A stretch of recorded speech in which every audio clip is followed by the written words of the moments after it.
नमस्कार दोस्तों और जय हिंद दोस्तों। आज की क्लास हम शुरू करते हैं मुहावरे के साथ। किस चीज पर मुहावरा? जीभ पर मुहावरा। तो दोस्तों मेरे वीडियो को अंत तक जरूर देखिएगा। वीडियो पसंद आने पर मेरे चैनल को सब्सक्राइब और मेरे वीडियो को लाइक जरूर करिएगा। आपके लाइक और कमेंट से हमें बहुत ही मोटिवेशन मिलता है। तो आइए अपनी क्लास शुरू करते हैं। जीभ पर मुहावरा। जीभ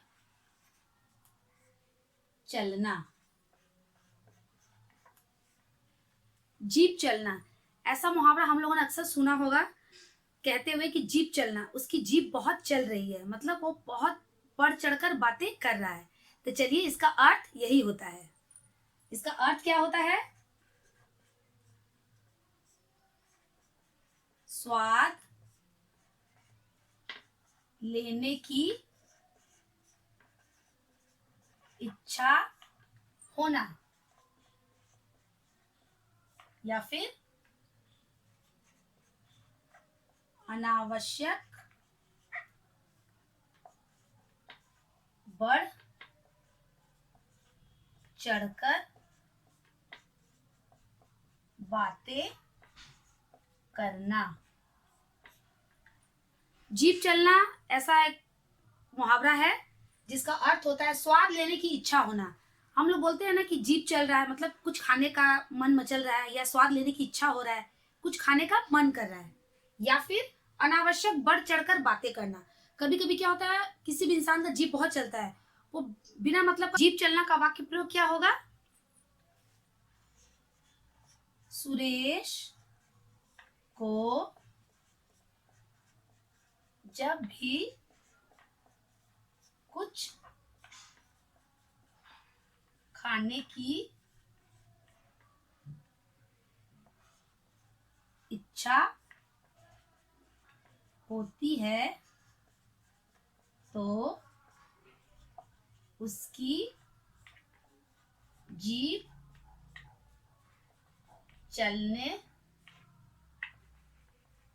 लगती है। सुरेश को जब भी कुछ खाने की इच्छा होती है तो उसकी जीभ चलने लगती है, मतलब उसे उसके खाने का उसे स्वाद लेने की इच्छा होती है। जीभ हिलाना। जीभ हिलाना ये भी एक बहुत ही प्रचलित मुहावरा है। जीभ हिलाना आप लोगों ने अक्सर दादा दादी से सुना होगा। इसका अर्थ क्या होता है? कुछ कहना। कुछ कहना। जीभ हिलाना मतलब कुछ कहना, कि मुझे कुछ कहने का मन कर रहा है तो मैंने क्या किया, अपना जीभ हिलाकर इशारा किया। इसका वाक्य प्रयोग क्या होता है? मोहन और सोहन। मोहन और सोहन दोनों की जीभ हमेशा हिलती रहती है। मोहन और सोहन की जीभ हमेशा हिलती रहती है, मतलब उन लोगों को हमेशा कुछ न कुछ कहना रहता है। इसे ही हम लोग कहते हैं जीभ हिलाना। दांतों में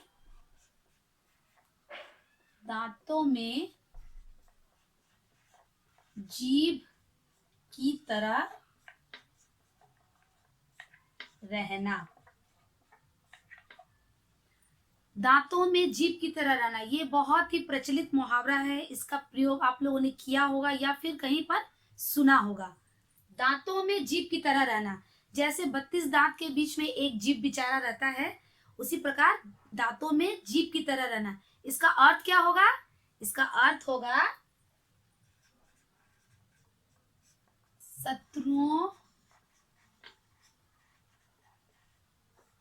और विरोधियों से घिरा रहना। शत्रुओं और विरोधियों से घिरा रहना, जैसे एक जीव दांत के बीच में रहता है, उसी प्रकार शत्रुओं से और विरोधियों से घिरा रहना, यह है इसका अर्थ। चलिए इसका वाक्य प्रयोग करते हैं। मोहन अपने विरोधियों के मध्य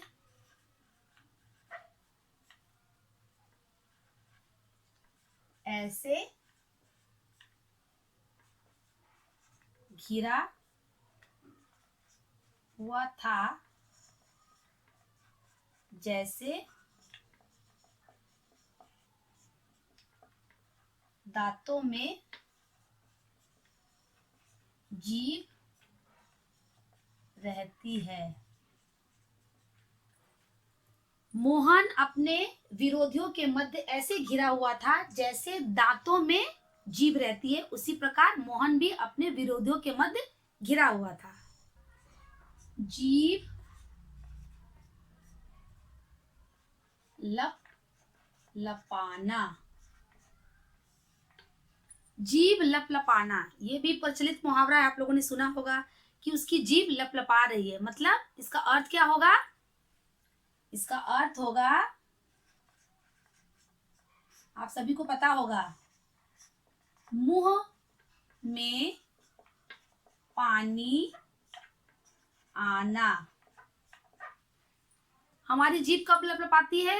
किसी चीज को देखकर हम लोगों का जीभ क्या होता है? मचलता है या फिर लपलपाता है, मतलब हमारे मुंह में पानी आ गया। चलिए इसका वाक्य प्रयोग करते हैं। अक्सर जब भी हम किसी प्रिय खाने की चीज को देखते हैं तो हमारी जीभ क्या होती है? लप लपाने लगती है। जब भी ऐसा होता है कि हम कहीं गए बाहर खाने के लिए और किसी प्रिय खाने की वस्तु या चीज को देख लेते हैं तो हमारा जीभ क्या होता है? लपलपाने लगती है, मतलब हमारे मुंह में पानी आ जाता है। जीभ निकालना। जीभ निकालना। जीभ निकालना ये भी मुहावरा आप लोगों ने सुना होगा।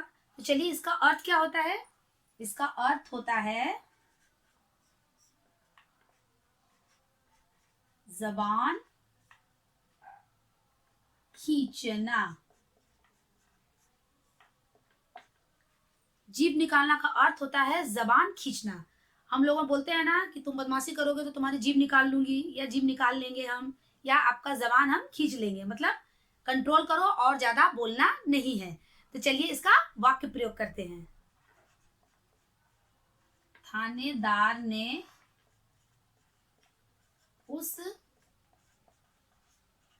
गुंडे से कहा, इतना मत बोल वरना जीभ निकाल लूंगा।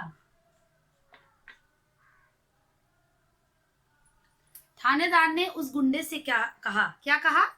थानेदार ने उस गुंडे से कहा, इतना मत बोल, इतना मत बोलो वरना जीभ निकाल लूंगा, मतलब जबान खींच लूंगा। जीभ भी जली और स्वाद भी न आया। ये कैसा मुहावरा है? जीभ भी जली और स्वाद भी नहीं आया। जीभ भी जली और स्वाद भी नहीं आया। जीभ का काम हो गया कि वो जल गया और हमें कुछ खाने का स्वाद भी नसीब नहीं हुआ। इसका अर्थ क्या होगा? इसका अर्थ होगा दुख सहकर भी सुख न आया।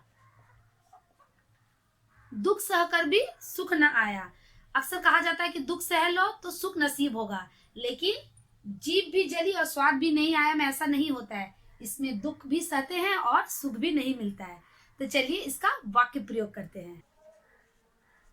रमेश ने नेताजी के कहने पर गलत काम किया और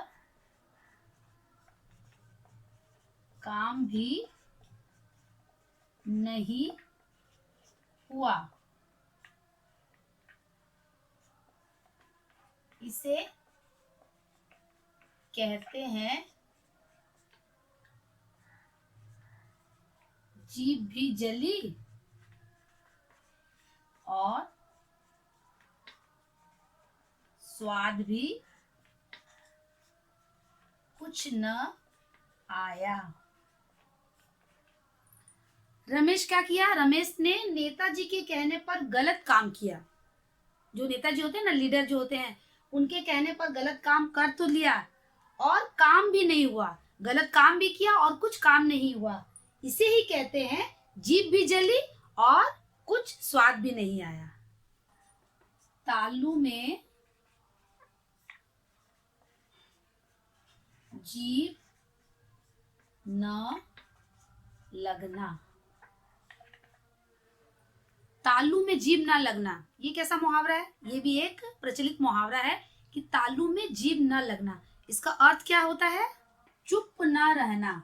चुप न रहना, बोलते रहने वाला। चुप ना रहना, कभी भी चुप ना रहना, बोलते रहना। ठीक है, इसी को कहते हैं तालू में जीभ न लगना। इसका वाक्य प्रयोग क्या होता है? आइए आप भी मेरे साथ करिए। राधा की तो कभी कभी भी तालू से जीभ लगती ही नहीं है। राधा की तो कभी तालू से जीभ लगती ही नहीं है, मतलब राधा चुप रहने का नाम ही नहीं लेती है और क्या करती है? बोलती रहती है। इसे ही कहते हैं तालू में जीभ न लगना। बिल्ली को आपकी जीभ मिल गई। बिल्ली को आपकी जीभ मिल गई, ये कैसा विचित्र मुहावरा है? ये एक विचित्र मुहावरा है। इसका अर्थ क्या होता है? जब किसी के पास कुछ कहने के लिए नहीं होता। जब किसी के पास कुछ कहने के लिए नहीं होता, उसे ही हम कहते हैं बिल्ली को आपकी जीभ मिल गई। बिल्ली को आपकी जीभ मिल गई, अब आप कैसे कहिएगा? तो आइए इसका वाक्य प्रयोग करते हैं। जब हम किसी से बोलने की उम्मीद करते हैं और वह कुछ नहीं कहता है, तब हम कहते हैं कि बिल्ली ने सचमुच आपकी जीभ चुरा ली है। जब हम किसी से उम्मीद करते हैं कि वो कुछ बोले लेकिन वो कुछ कहता ही नहीं है, तब हम कहते हैं कि बिल्ली ने सचमुच आपकी जीभ चुरा ली है। अब आप कैसे कहिएगा? ये एक बहुत ही प्रचलित मुहावरा है। 32 दांतों में जीभ। 32 दांतों में जीभ, जैसे दांतों में जीभ की तरह रहना है, उसी तरह 32 दांतों में जीभ, यह भी एक बहुत ही प्रसिद्ध मुहावरा है। इसका अर्थ क्या होगा? इसका अर्थ होगा शत्रुओं से घिरा रहना। 32 दांतों में जीभ किस तरह रहता है? जैसे शत्रुओं से घिरा रहना। हमारी जीभ भी 32 दांतों के बीच में उसी तरह रहती है। तो आइए इसका वाक्य प्रयोग करते हैं। लंका में विभीषण ऐसे रहते थे जैसे 32 दांतों में जीभ रहती है। लंका में विभीषण कैसे रहते थे? लंका में विभीषण ऐसे रहते थे जैसे 32 दांतों में जीभ रहती है। आज की क्लास में हमने जीभ पर मुहावरा लिखना और पढ़ना दोनों सीखा। तो मिलते हैं अपने आने वाले नेक्स्ट वीडियो में। तब तक मेरे साथ लिखते रहिए और पढ़ते रहिए। Bye bye.